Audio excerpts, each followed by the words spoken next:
Before you speak, before you extend your hand for a handshake, before you offer anything of value, you have already been evaluated and judged by the person standing in front of you. The human eye is ruthless, a silent biological instinct, one few people dare to acknowledge. And it happens in less than a second. If you appear weak, they treat you like prey. If you appear poor, they treat you as if you don't exist. It doesn't matter how intelligent your mind is. It doesn't matter how pure your heart is.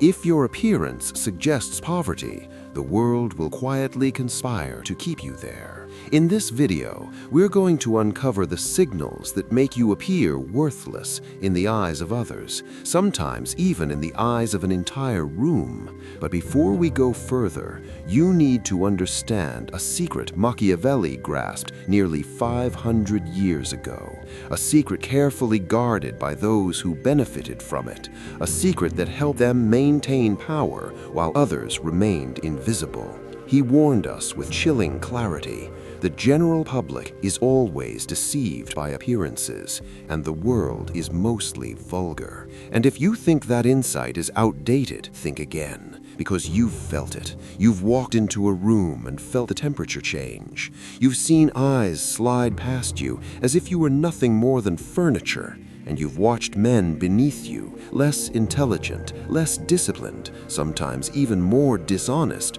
receive opportunities simply because they looked like they belonged, and you remained standing outside the gate. This isn't bad luck. This is the brutal geometry of perception.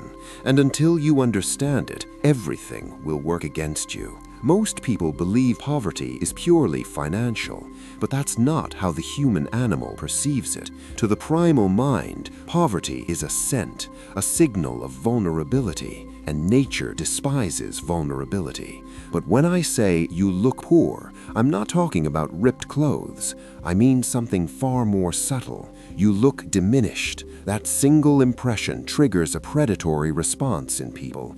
It invites them to cheat you. It invites them to ignore you. It invites the world to hand you its scraps. But here's where things become interesting. There is a way to hack this mechanism, a way to send a signal of power even before you truly possess it, a way to force the world to treat you with a respect reserved for kings, even if your pocket is empty. Machiavelli called it the mask of the prince, the art of weaponizing your image until reality itself bends to match the shape of your appearance. But to wear that mask, you first have to understand the mistake you may be making right now, the hidden signal you broadcast every time you walk out your front door, a signal that whispers to the world, "I have no value. Step on me." The moment you stop sending that signal, something strange happens. The war changes. Resistance weakens.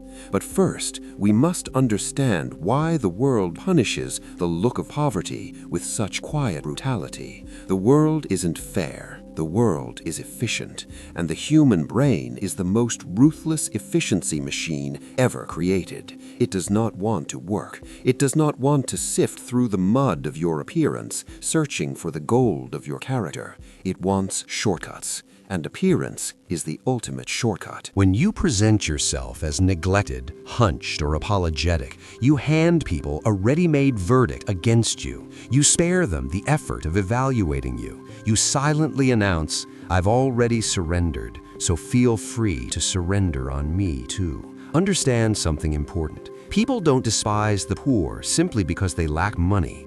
They despise what poverty represents: failure, helplessness, loss of control. And worse, it feels contagious, not like a disease, but like a curse of bad luck. And human beings, deeply superstitious by nature, run from bad luck. Machiavelli understood this perfectly. He wrote, "Men in general judge more by the eye than by the hand, because everyone can see you, but few can feel your truth. Everyone sees what you appear to be.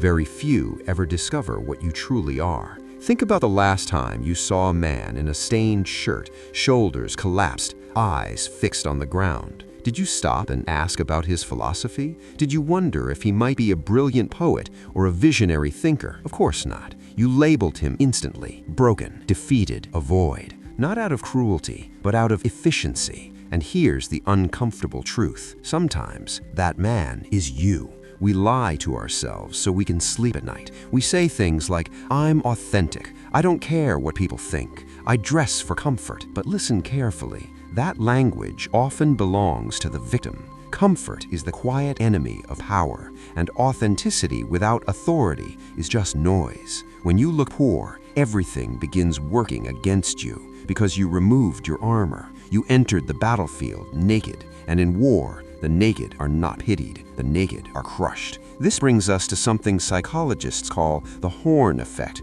the dark twin of the halo effect. If one visible trait looks negative, cracked shoes, collapsed posture, neglected clothing, the mind assumes everything else about you is negative as well.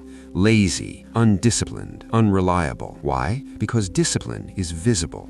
If you cannot govern your appearance, why would anyone believe you can govern a company? If you cannot maintain the fabric on your own body, why would anyone trust you with a contract? To the observing mind, the visible becomes proof of the invisible. Neglecting your image is slandering your own soul. You are telling the world you have no value, and the world, cold and literal, believes you. Here's the darker paradox of money. Money flows toward the people who look like they don't need it. Walk into a bank dressed in desperation. Let your voice tremble with the truth of your need. What happens? The vault closes. The interest rates rise. You are labeled a risk. Now imagine another man. He needs the money just as badly as you do, but he walks in wearing a fitted suit, well-groomed. His watch catches the light. He speaks slowly, like a man who has options. He does not ask, he proposes. Suddenly, the vault opens and the terms become generous. Why?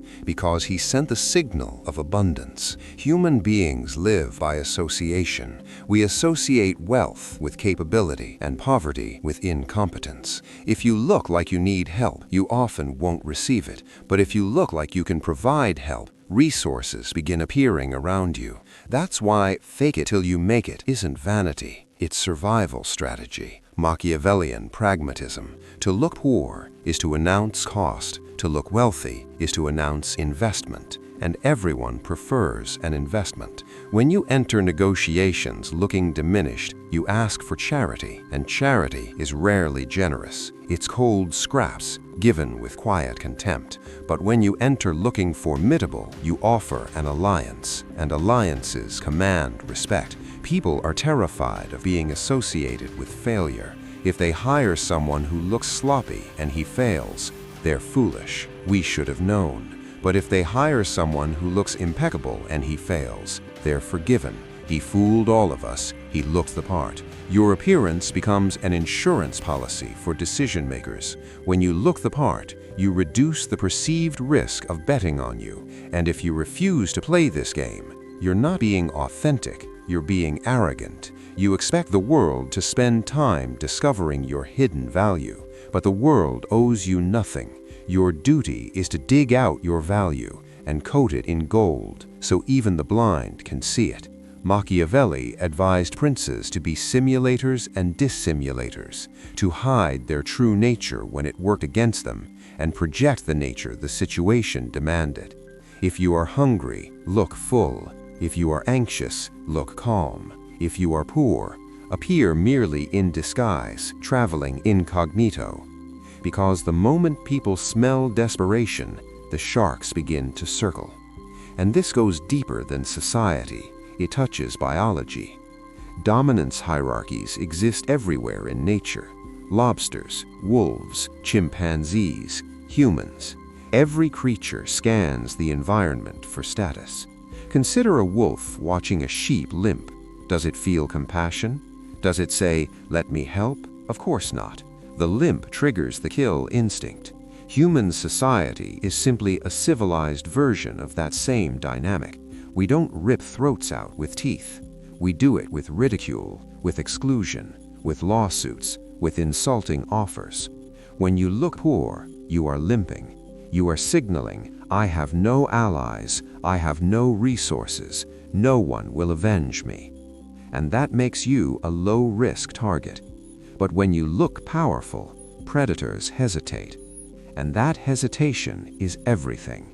Because in that brief moment, they ask themselves, Who is this man? Is he important? Is he dangerous? In that second of doubt, you control the frame. And when you control the frame, you control the game. You might say this system is unfair. Maybe it is. But arguing with reality doesn't change it. Machiavelli never described the world as it should be. He described it as it is. And in the world as it is, the man who neglects his armor loses the battle before it begins. So ask yourself a difficult question. Who convinced you appearance doesn't matter? Who told you caring about your image is shallow? Often, it's people who already surrendered, or people who want you to remain exactly where you are. They say, what matters is what's inside. But here is the deeper truth. Character earns retention. Appearance earns access. What's inside you is the product. What's outside you is the marketing.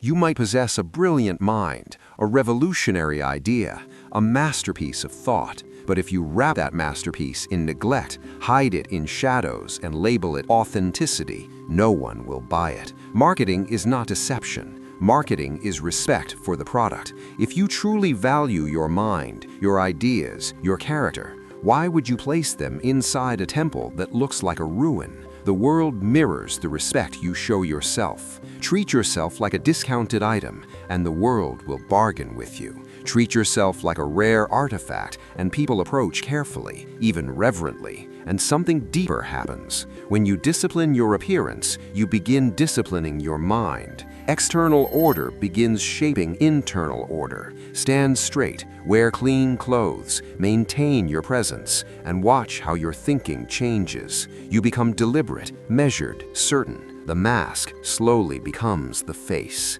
And that is where transformation begins.